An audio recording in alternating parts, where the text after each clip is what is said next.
First, if I could bring into the conversation ABC News News 24 political editor Lyndal Curtis and 7:30 presenter Chris Uhlmann. Lyndal and Chris, good morning. Good morning. Now, if I start with you, Lyndal, how do you see the last critical 3 hours playing out this morning? Well, I think the last critical 3 hours will be like much of the last week has been, although the temperature has dropped in the terms of the invective being thrown around from both sides. They're really focusing now on what's next, on what happens after the ballot, which Julia Gillard is expected to win by around 70 votes to 30. So a little more than half Kevin Rudd's vote she will get, and they will focus on trying to unite, trying to put the show back together and put the leadership question back in the box it came in. And Chris?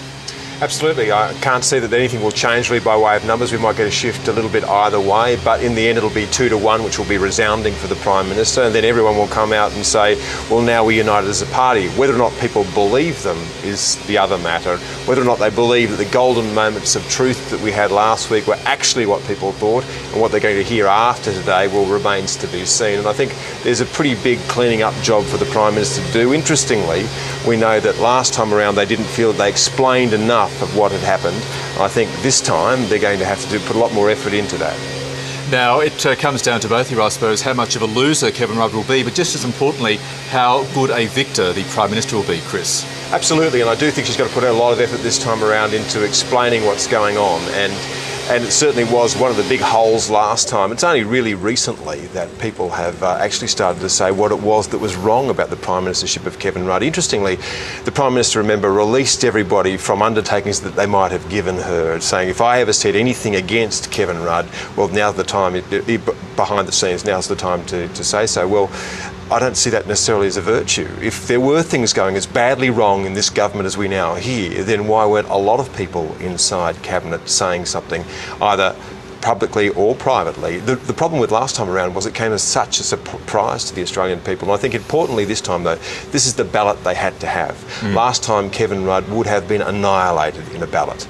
Everyone knew that. This time around he'll get about 30 votes. They're hoping that this time that puts him to rest forever as being in any kind of Labor leadership team. And Lyndal, I suppose it comes down to how Julia Gillard will handle the reshuffle, the inevitable reshuffle she has to organise as a result of this. Yes, we're expecting the reshuffle, not necessarily today, maybe not tomorrow, later in the week. They're still deciding whether it's a large reshuffle or a small one. She had a large reshuffle at the end of last year, which did cause her some problems as well. I've been told by one person it will be strong but not vindictive. I don't know how you read that, whether that sends a signal it might be larger. In essence, she's got to replace Kevin Rudd. The immediate candidate for that is likely to be Stephen Smith. He's held the portfolio before, but he has a lot of work still to do in defence. So in the end, he might want to stay there. Craig Emerson is in trade. He'd be an easy shift to Foreign Affairs. And there's the question of whether she replaces the cabinet number, because she did expand the cabinet last time.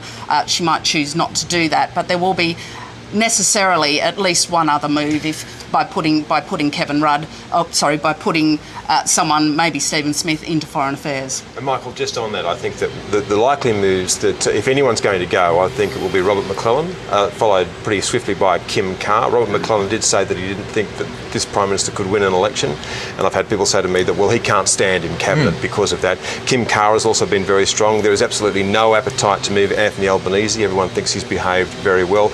Martin Ferguson they see as a good performer who has been consistent, at least, in what he's been saying internally for a long time. And he's the critical link to the business community as well for the Labor Party. And seen as doing a very good job. And Chris Bowen just too good and too strong in immigration to lose. So the ones to watch, I think, would be Robert McClellan and Kim Carr. And there are some in Julia Gillard's camp who are hoping that those ministers, they weren't named, but I think they were referring to Robert McClellan and Kim Carr, decide themselves that they've gone too far, but there's no sign that that's going to happen yet. So she might have to move them on. How that plays into the pitch for unity is a question, but she might, given she no longer has the Kevin Rudd monkey on her back, she might decide that she can then go on and make those sort of moves that maybe she wanted to make last time but didn't. Let's go through some of the atmospherics now. One thing Kevin Rudd is going to quickly discover at 10 o'clock this morning is that the Labor Party caucus room is a vastly different place to the Queen Street Mall in Brisbane, isn't it? It is a vastly different place, and in essence, his pitch to people power hasn't worked, because the people he needed to convince are those 103, although one won't be there, so 102 members of caucus. The leadership of the party is decided by the caucus. The party is elected by the people to form government or not, but the leadership of the party is decided by caucus. They're the people he needed to win over, and he just hasn't got nearly enough of them to do so. And there will be some simmering tension once this meeting starts. There should be speeches, I assume, from both Kevin Rudd and Julia Gillard, but that bad blood will continue despite, as you say, Chris, all this talk, indeed all this hope of a united front being presented by the Prime Minister. Oh, they're very deep hatreds. I know that Stephen Smith had said, and maybe we can test him on it again, that we've seen these sort of contests in Australia before. We haven't seen anything like this, not in an extremely long time.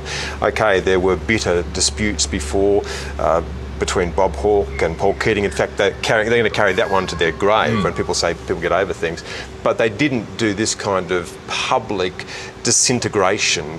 They didn't tear down each other's standing in public. They might have done it behind the scenes. So there's an enormous amount of ammunition now lying around for a next Liberal Party campaign because of this as well. So yeah, those tensions are not going to go away. People are not going to forgive and just forget. They might go quiet.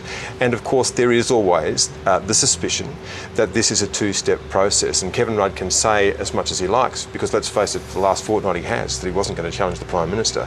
But does he intend that next time around he will not have to stick up his hand, that he will be drafted?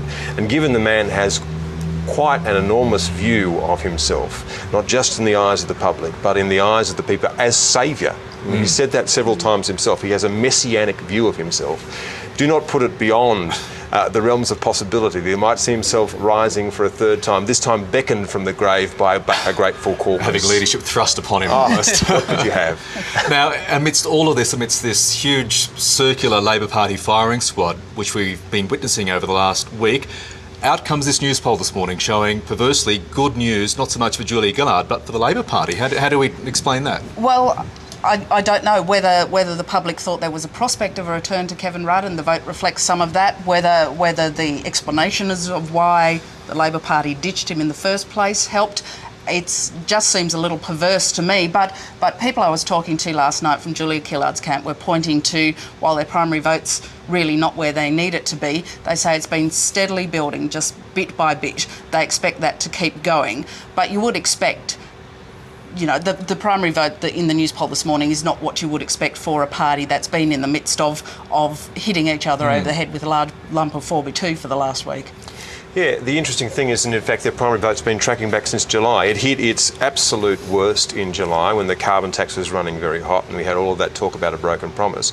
And it has been marching back very, very slowly but steadily since. Now, Julia Gillard made it quite clear at the outset that she made one strategic gamble when she decided to put this government together, and that was that it would go full term. And if it went full term, then it would give her best bet at becoming Prime Minister the next time around. Now, we're a long way from there yet, but if you were to look at the way the polls have been going, in fact, they have been improving since July, bit by bit. And that might be some evidence, though not enough for all of the caucus, that strategy could work in the long run. And if you're in the coalition, after what you had just seen, there's already doubts about Tony Abbott and the fact that his personal standing never rises with his party standing, and in fact some people see it as a drag on their ticket. Wouldn't you just be a little bit nervous if after all this you are still seen as a deeply unpopular coalition leader in charge of a party that should romp it in at the next election? So don't put it beyond the realms of possibility. There are people in the coalition who nothing will happen, because otherwise we'll get calls after this. There's no threat against Tony Abbott, who at least will harbour the thought that there's a bit of a problem there.